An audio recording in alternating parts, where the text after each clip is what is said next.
एखादा कुत्रा जरी अंगावर आला, रस्त्यातून जाताना म्हणा किंवा एखाद्या अनोळखी परिसरात तुम्ही पोहोचलात आणि तिथं एखादा मोकळा सोडलेला पाळलेला कुत्रा जरी अंगावर आला तरी घाबरगुंडी उडते.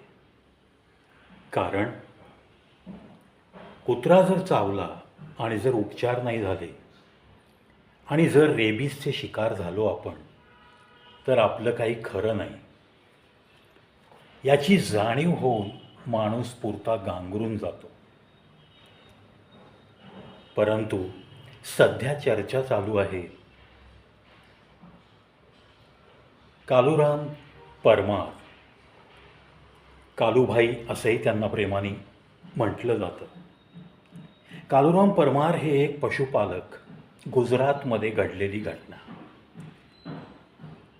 कशी कोण जाणे, जनावरांना हा चारा घालत असताना रोजचं त्याचं कर्तव्य बजावत असताना अचानक कुठेतरी दबा धरून बसलेली एक सिंहीण या कालूराम परमार यांच्यावरती झडप घालते.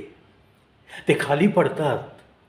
खाली कोसळल्यानंतर त्यांच्या पायावरती ती आपले 2 पंजे टेकून मस्तपैकी त्यांना पकडून ठेवते. कुत्रं नाही आहे हे रस्त्यातलं, सिंहीण आहे. एक वन्य श्वापद जे केव्हाही काहीही करू शकतं.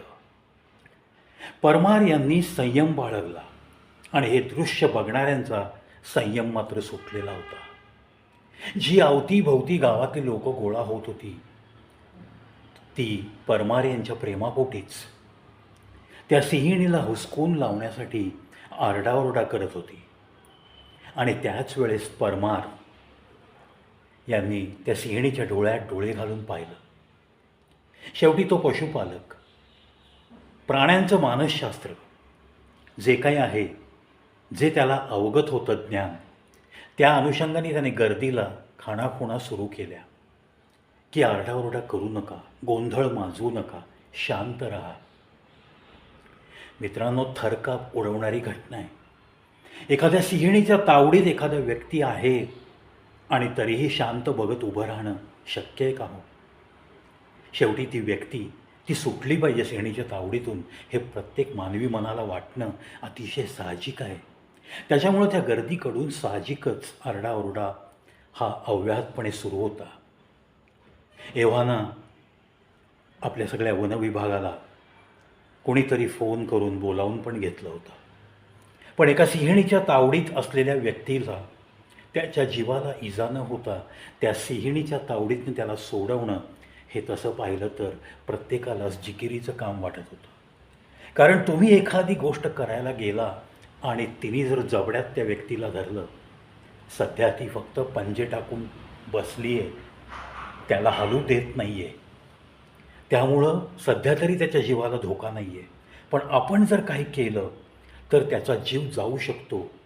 या भूमिकेतून जे काही निर्णय घ्यायचेत ते आपल्याला खूप विचारपूर्वक घ्यायचेत, असं मनाला बजावत वन खात्याचे लोक कामी लागले. आणि अशी 5 नाही 10 नाही 30 मिनटं गेली मित्रांनो. कालूभाई परमार त्या सिंहिणीच्या तावडीत होते. ते तिचे भरगच्च पंजे त्या दोघांच्या नजरानजर आणि त्यात परत धारिष्ट्य त्या कालूरामने दाखवलेलं. जणू काही एखाद्या कुत्र्याच्या मस्तकावरून आपण ज्या पद्धतीने त्याला कुरवाळतो त्या पद्धतीने कालूराम यांनी भयभीत न होता, समोर मृत्यू उभा असतानासुद्धा त्या सिंहिणीला कुरवाळण्याचं धारिष्ट्य दाखवलं. म्हणजेच कुठेतरी मनामध्ये तुझ्याविषयी माझ्या प्रेम आहे, तू शांत हो, तुला लोक काही करणार नाहीत, असं काहीसं एकमुख आश्वासन कालूराम त्या सिंहिणीला देत होता. असंच काहीसं दृश्य. पण इथं प्रत्येकाचे बघताना छातीचे ठोके वाढत होते. आणि हे ठोके भीतीचे होते की केव्हा कोणतं दृश्य बघायला मिळेल. कालूराम हा त्या सिंहिणीच्या तावडीत ती जबड्याने कालूरामचा कधी फडशा पाडेल, कधी तिचा जबडा त्याला फाडेल, याचीही काहीही शाश्वती नव्हती. अशा परिस्थितीत 30 मिनिट, अवघा अर्धा तास कालूराम परमार हे अडकले होते.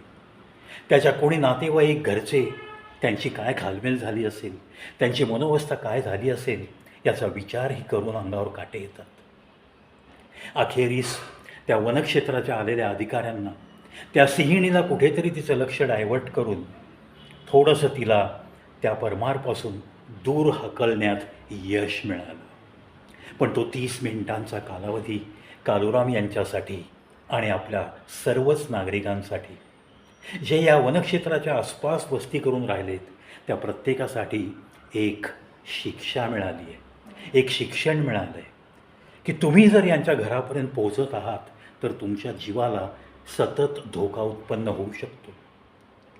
मित्रांनो, एखाद्या सिंहिणीच्या तावडीतून सुटलेला हा एक कालूभाई परमार, आपल्याला आठवत असेल मध्यंतरी एका झूमध्ये झाली त्याला जवळपास 5-7 वर्ष, एक व्यक्ती अनाहूतपणे झूमध्ये वाघ ज्या ठिकाणी ठेवलेला होता त्या एरियामध्ये पडला आणि त्यानंतर तो वाघ त्याच्या वासाने त्याच्यापर्यंत आला.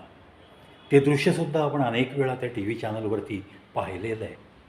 म्हणूनच कित्येक लोकांनी प्रतिक्रिया पण अशा दिल्यात की या ठिकाणी सिंहिणीच्या ऐवजी जर वाघ असता तर कदाचित कालूभाई परमार हे वाचले नसते. मे बी वाघाची सायकॉलॉजी थोडीशी वेगळी आणि सिंहिणीची सायकॉलॉजी थोडीशी वेगळी असू शकते.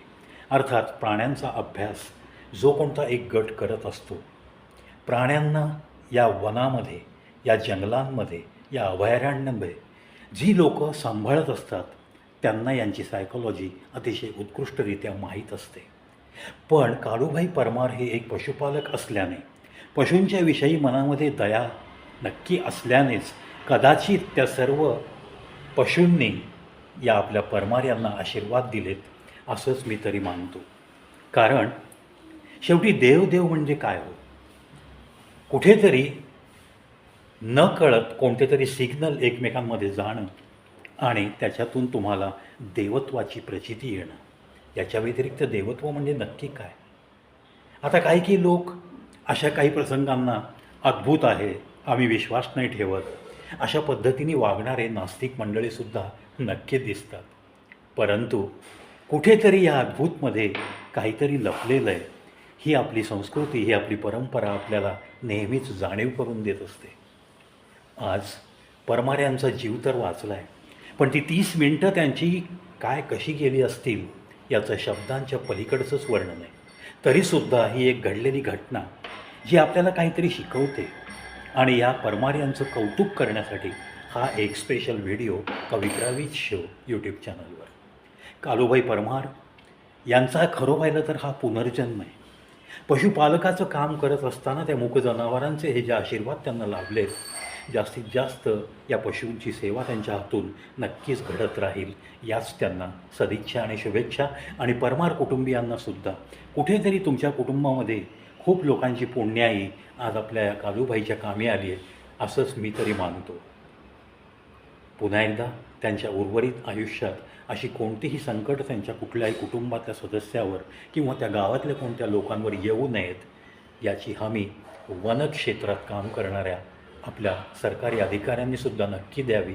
काहीतरी एक ठोस उपाययोजना अशी या सिंहीण किंवा वाघ हे वन्य श्वापदं मानवी वस्तीकडे आकर्षित होत आहेत, ते बंद कसं होईल, काय करता येईल याच्यावरती उपाययोजना, याची ठोस उपाय नक्की कराल याच अपेक्षेसह या व्हिडिओत इथंच थांबतो.